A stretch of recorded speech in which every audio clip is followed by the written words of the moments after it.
Eh bien, salut à tous et à toutes. Aujourd'hui, on se retrouve pour une nouvelle vidéo review des deux dernières affaires s'étalant des chapitres 1035 à 1038 pour la première et de 1039 à 1042 pour la seconde. La précédente review vous a énormément plu. D'ailleurs, ça s'est vu avec le nombre de vues et de likes qu'il y a eu dessus. Donc je vais tenter pour cette review et toutes les autres qui arriveront de faire de mon mieux. Pour le coup, heureusement que Gosho prend des pauses, comme ça cela me permet de prendre mon temps pour faire les reviews qui me prennent un temps fou niveau montage, mais aussi au niveau de l'écriture de la vidéo. Sur ce, on va commencer avec la première affaire qui débutera dans le tome 97, qui sortira au Japon le 17 décembre prochain, avec les deux premiers chapitres, puis les deux autres seront au tout début du tome 98 qui, je pense, devrait sortir d'ici l'été 2020. Alors dans cette affaire, nous avons quelque chose de très classique dans Détective Conan, à savoir un meurtre avec trois suspects, Motoyuki Tojima, Kinji Shono et Madame Suzue Sakamaki. L'affaire en elle-même, nous allons la passer assez vite car ce qui nous intéresse le plus, c'est ce qu'il y a autour avec les avancées de la trame. Beaucoup auront remarqué que depuis que Gosho prend les pauses, il y a de grosses avancées à chaque affaire et plus les pauses sont longues, plus les révélations sont intéressantes. Alors dans cette affaire, nous avons notre victime, Monsieur Nishitsu, un antiquaire, qui a été frappé dans le dos pendant qu'il expertisait trois plateaux, dont l'un est une pièce authentique valant plusieurs millions de yens, et en agonisant, il a réussi à marquer de son sang le dos du plateau authentique. Agasa est arrivé dans la pièce avant qu'il ne meure et a pu voir que le véritable plateau était marqué, et qu'en le retournant, la marque coïncidait avec le bec de la grue, donc l'animal qui est inscrit sur le plateau. Malheureusement, il est sorti de la pièce pour alerter tout le monde, et le meurtrier qui, au final, n'en était pas encore un à ce moment-là, a exécuté le pauvre homme et a mis une marque de sang sur les deux autres plateaux. Au final, l'affaire en elle-même est assez simple, mais elle dure tout de même 4 chapitres, car dans un premier temps, sur les dires d'Agasa, les trois suspects ont retourné leur plateau et nous nous attendions tous à en voir un avec une marque qui correspondait au bec de la grue, sauf que cela n'a pas été le cas, pour la simple et bonne raison qu'Agasa a retourné le plateau horizontalement, ainsi quand le bec de la grue pointait au nord-ouest, la marque quant à elle pointait vers le nord-est. À titre d'exemple, c'est un peu comme si vous preniez une horloge en photo, puis que vous appliquiez un effet miroir, 3 heures devient alors 9 heures et vice versa. Donc en mettant en place le bon procédé, nous avons découvert que le meurtrier était Monsieur Tojima, car le plateau qu'il avait amené pour expertise était une copie et non l'authentique, qui lui pour le coup appartient à Monsieur Shono. Gardez bien ça en tête, le fait que ce soit une copie, car c'est important pour la suite. Bien sûr, il n'a pas fait ça que pour le gain personnel, mais plutôt car il voulait s'approprier le véritable plateau pour payer une opération à sa femme gravement malade. Le coût de l'opération est estimé à 5 millions de yens, soit 40 000 euros, et malheureusement il n'en a pas les moyens. Et c'est là que Subaru intervient pour foutre les boules au meurtrier, en lui expliquant que le meurtre n'était pas nécessaire, car son plateau est, comme j'ai pu le dire, une copie, valant quelques millions tout de même, faite par un artiste à ses débuts, un peu comme le font beaucoup d'artistes en devenir. Ils reproduisent des œuvres pour se perfectionner, et donc cela n'est pas une contrefaçon sans valeur comme ils le pensaient.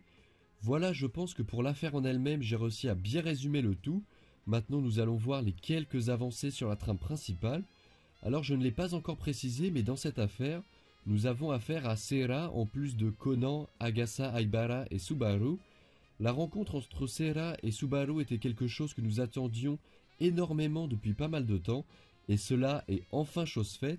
Au début de l'affaire, première chose intéressante, nous avons Subaru qui, comme à son habitude, vient rendre visite à Agasa, et il s'avère que Seira était au portail en train de les espionner, et en parlant, Subaru va faire une petite bourde, puisqu'il va dire à Conan qu'une fille est aussi là.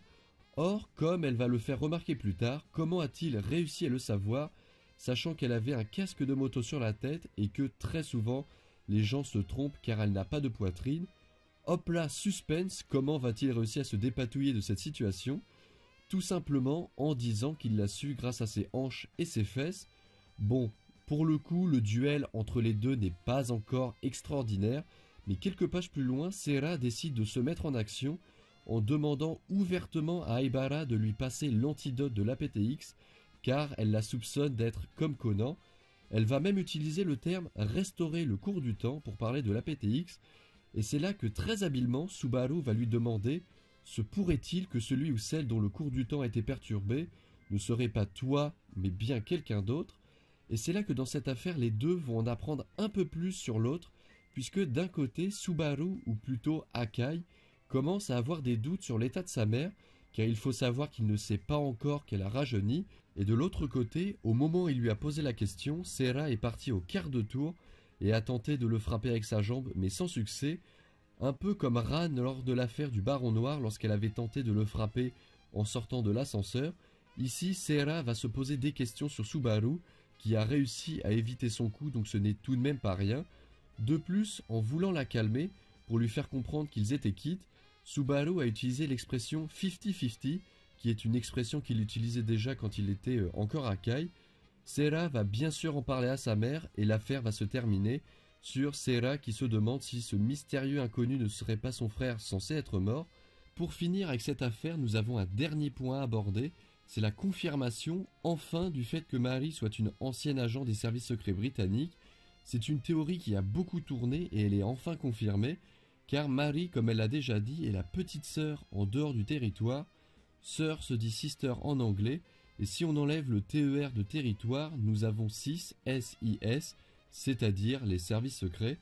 Voilà, nous avons enfin terminé avec cette première affaire, j'espère que j'ai réussi à tout résumer. Maintenant nous allons passer à la seconde affaire qui devrait prendre un peu moins de temps, car elle comporte moins de révélations que la précédente. Alors dans cette seconde affaire, qui comme je l'ai déjà dit plus tôt, sera présente dans le tome 98, nous avons le retour de Momiji, Eiji et bien sûr Kazuha. Encore une fois, Momiji croit qu'Eiji va devenir son futur mari, et pour cela elle va mettre en concurrence Conan, ou plutôt Shinichi, avec Eiji. Le but va être de déchiffrer un message codé divisé en 4 parties, représentant 4 frères qui ne se sont pas vus depuis plusieurs dizaines d'années, et ces 4 parties ont été données par la gouvernante, récemment décédée d'une famille riche. Comme Momiji fait partie de ce milieu très riche, elle va donc avoir connaissance de ce code et demander aux 2 détectives de le résoudre. Bien sûr, à quoi ça sert qu'elle soit là s'il n'y a pas un peu de piment? Elle va mettre au défi Eiji de résoudre l'affaire avant Shinichi, sinon il devra se marier avec elle. Bien sûr, il accepte car il croit en ses capacités et veut aussi se montrer digne devant Kazuha. Au final, je vous passe les détails, mais le code a pu être déchiffré en superposant 3 d'entre eux et en enlevant les caractères du dernier au résultat obtenu. La petite troupe se rend donc sur les lieux du message, c'est-à-dire l'entrepôt numéro 4 du port d'Aido. En arrivant, ils aperçoivent les 4 frères dans le hangar, mais malheureusement, l'un d'entre eux, le plus âgé, est mort. Comment ont-ils bien pu résoudre le code et arriver avant eux? Eh bien tout simplement, les 3 frères ont reçu un message du frère décédé, leur demandant de venir, donc sûrement qu'il avait réussi à déchiffrer le code avant les 3 autres. Malgré le fait qu'ils ne se soient pas vus depuis plusieurs dizaines d'années, ils ont tous un moyen de se reconnaître. C'est une brûlure au niveau de leurs mains qu'ils ont eue dans leur enfance. C'est en partie grâce à cette brûlure que le meurtrier a pu être identifié, car le plus jeune des 3, Seisuke Jinya, n'a pas su expliquer la provenance de sa brûlure, et c'est là aussi qu'on se rend compte que c'est une sorte d'usurpateur, et qu'il n'est pas le frère qu'il prétend être. En fait, ce Seisuke Jinya était un ami du véritable frère, qu'il a rencontré au sein d'un groupe de métal, et sa brûlure à lui, il l'a faite avec du citron et un bon coup de soleil, pour essayer de lui ressembler et avoir une sorte de marque de clan. Inutile de vous préciser que le frère pour qui il a essayé de se faire passer est mort, mais il n'est pas mort à cause de Seisuke, mais de maladie, donc cela atténue un peu l'image négative que l'on a sur lui depuis le début.